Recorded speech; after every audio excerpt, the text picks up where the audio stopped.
When you've been there before, you know that you can take one more step. So you either decide that you're going to take one more step or you don't. I'd taken a dip into the valley, the lap, and I just wasn't happy. Hobbled over to the race director and I was like, oh man, I'm done.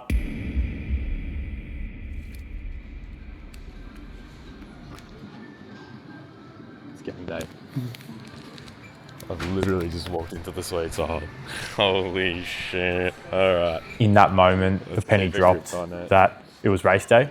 Yeah, I hadn't really put a lot of mental effort into it and wasn't really putting a lot of attention to it, which I think was a good thing for me overall. I was able to just do my thing and be pretty chill about the whole experience, which was good. Started that morning leading into the race, went and picked up all my groceries, went and got all my shopping done, got a haircut. Everything.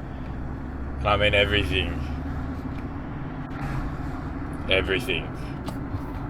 We're fucking ready to go!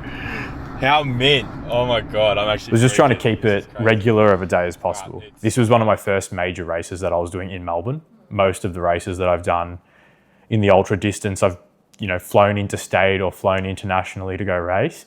Whereas this was the first one that I was doing where it was a 20-minute drive away. Around the corner. Literally around the corner. I will say you were very chill about the whole thing to the point where I just didn't even really grasp the gravity of what you were doing. Yeah, I think that really helped out.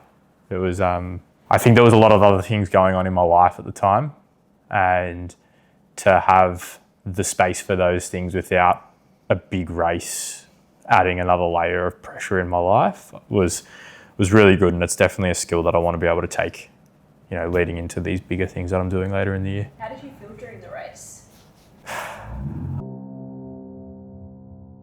11 hours is a long time. To say I felt one thing was probably not, the most accurate way of going about it. It was a pretty wild experience in so many ways. I'd say overall, I did feel quite confident, maybe too confident. I was just going through the motions and I was flowing the entire time. Like once we got to camp and we set up and I was changed and ready to go, race briefing happened. From there, it was just, all right, let's stick to the plan. Let's go through the notes. Let's just run the playbook that we've been working with. This whole thing was a testing ground for me. It was about testing my footwear, my clothing, my diet, my nutrition, sleeping strategies even. Set up as well, I guess. Yeah, just because all of this is going to transfer into Croatia and the run that's going to happen there. How am I going to be able to apply these learnings into later on? You definitely seem very confident at many stages of the sort of race. Were there any points where you didn't feel that way?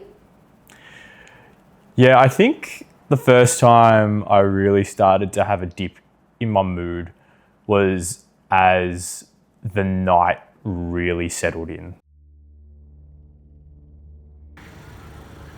We're in winter now in Melbourne. Dark came on pretty early, 4 o'clock was the start of the race. Everyone, I think, was starting to really settle into the fact that this wasn't another run. This was a race, and people were really just focusing on themselves and moving through the laps. In the daylight hours, everyone was talking and chatting and you were having all these nice conversations, and I reckon it was about 6 or 7 laps in where it's no one's talking, so you're really with your own thoughts. Things really started to take a turn around lap 8.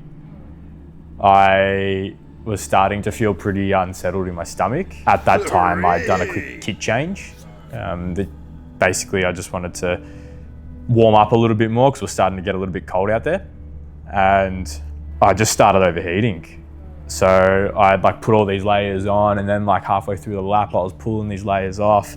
In my head, in that same moment, I was like, all right, this is where the fun starts. This is where the challenge begins. This is all right, you've got a bit of adversity. Let's see how you handle it. I think in that moment, I handled it pretty well. I came in, changed out of what I needed to change out of, just went back to keeping it simple. changed a few things up, got back in the chair, ate some food, and just, relaxed for a little bit. Yeah.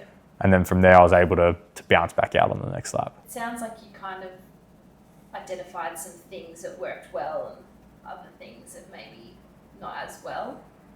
Can you elaborate a little bit more on some of those other things? From a mental perspective, I think I went in a little bit too confident. I think something in the moment where I was like, all right, let's bring out the energy, let's bring out the good vibes. I look good. I feel good. I smell good. Ow! I think it played back into that mindset of this is just a training run and I'm not really here to, break any records. I had a hard target of running 26 hours and I wasn't going to go anything above that. It got me through the first phase, but looking back in hindsight, I think I needed to give a little bit more respect to what I was doing. Yeah, I steered away from my values a little bit, which was very interesting because when you're caught up in the wash and the whirlwind of it all, you're flowing and you'll just follow the river wherever it takes you, right?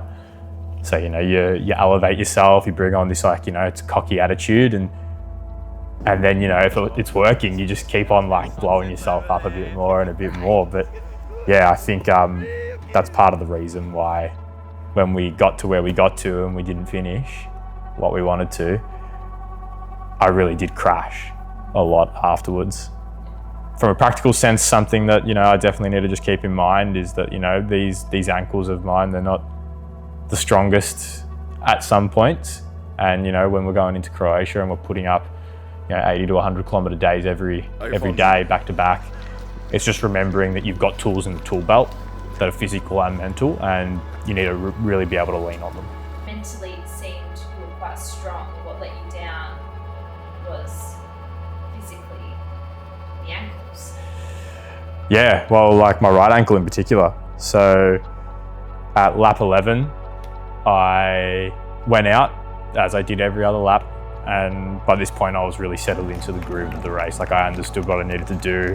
Coming in at a consistent time, I was finding my rhythm. I'd taken a few little nap breaks in between.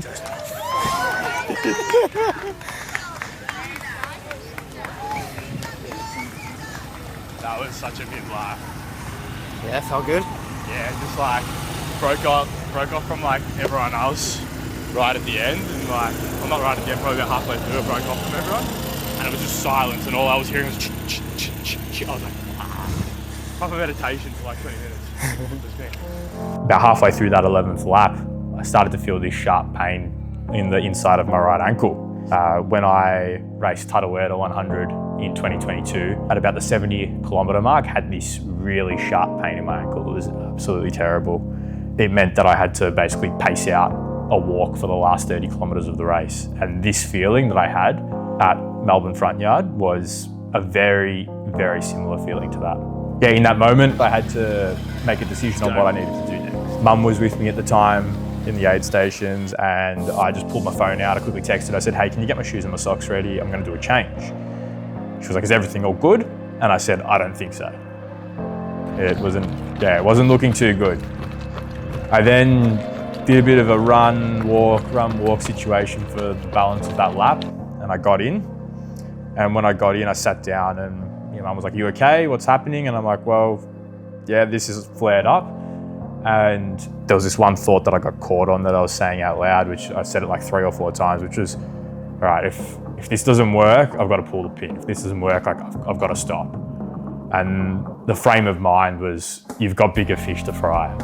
In August, you're going to be doing this big thing, which is your main event. You can't screw it up because you wanted to be a hero at this race. Went out for the 12th lap. Basically from the first step, I was just in a world of hurt. It was really, really sore to the point where I couldn't run on it. I've gone out for the first maybe 200-300 meters, and then I've stopped and I've gone to make a U-turn to go back to the finish line because I'm done. And some guy who was running, he grabs me by the wrist and he's like, you can do it, man, keep going. And I was like, all right, I can keep going. It's when you've got that, when you've been there before, you know that you can take one more step. So you either decide that you're going to take one more step or you don't. And because I know I had the mental on me and I was feeling confident. I was like, fuck it, let's keep going. Yeah, it didn't work out because another 100 meters later, I'd taken a dip into the valley for the lap and I just wasn't happy. Hobbled over to the race director and he looked at me, he's like, Aiden, what's happened? And I was like, oh man, I'm done.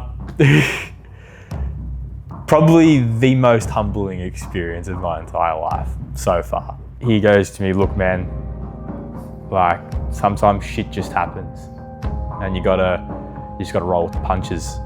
And yeah, I guess I found my limit that day for that day. Did you take anything away from that experience? Yeah, I did. Sometimes it's just not your day and you're not gonna be able to, I guess, give your best all the time. The important thing to remember, you've always got a shot at redemption. There's always another chance. Social media, it's got a way of depicting discipline as this, like it's the 4 a.m. wake ups and the training that no one else sees you doing and the hard work and the hustle, but sometimes there's discipline in just, making a sensible decision because you've got to not let your ego get in the way, damaging yourself, whether that's physically or mentally. And for me, it was like I really could have screwed things up for August. I think the biggest thing is to just be in the present moment and make sure you communicate with your team because your crew is such a big part of what's going to get you across to the next lap and across to the next lap. And if you're not telling them what you want and need, then they're not going to be able to pull it out of your head. So you just got to over communicate. That's probably the biggest thing I'd advise for anyone who's having a crack at this race. Sounds good. All right. Thanks for your time. Happy to be here.